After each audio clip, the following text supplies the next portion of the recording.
Saint میں قرارداد منظور کی گئی ہے کہ جنرل مشرف پر غداری کا مقدمہ بنا کر اسے وطن واپس آتے ہی گرفتار کر لیا جائے۔ قرارداد کی منظوری میں حکمران پیپلز پارٹی اور مسلم لیگ کے ارکان نے ووٹ دیے۔ ایک اطلاع کے مطابق 8 سال تک مشرف کی اتحادی رہنے والی جماعت متحدہ نے دستخط نہیں کیے۔ عوام یقیناً خوش ہوں گے، یہ ان کا پرانا مطالبہ اور اس سے بھی پرانی خواہش تھی، لیکن یہ ماجرا ہوا کیسے؟ کیا دو مشرف ہیں؟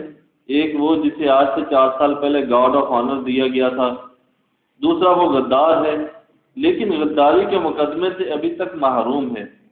ظاہر ہے جس مشرف کو گارڈ آف آنر دیا گیا تھا وہ تو غدار نہیں ہو سکتا۔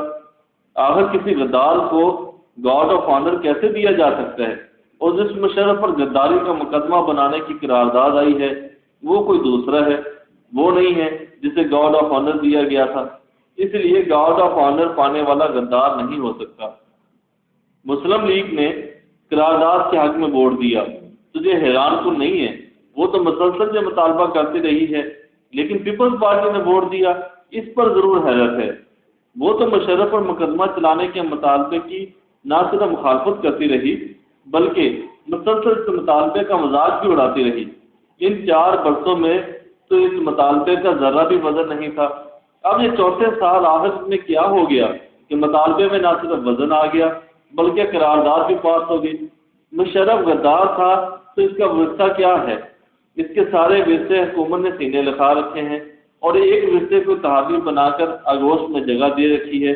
لگتا ہے یہ قرارداد ابھی ایک نئے قسم کا مذاق ہے۔ اگر یہ نئی قسم کا مذاق نہیں ہے تو وارثوں سے جان چھڑانی ضروری ہے، اور پھر اگر مقدمہ چلانا ہے تو صرف غدار پر کیوں؟ شریک غدار کے بارے میں کیا خیال ہے؟ ان پر بھی تو مشرف کے کل پرزے بنے ہوئے رہے، جو مفتی کے قتل میں بھی ساتھ تھے، جو لال مسجد کے ذبیحے میں بھی ساتھ تھے، جو مشرف کو بار بار وردی میں منتخب کرانے کی دھمکیاں دیتے رہے، وہ بھی تو ساتھ تھے۔ ان کا کیا کیا جائے؟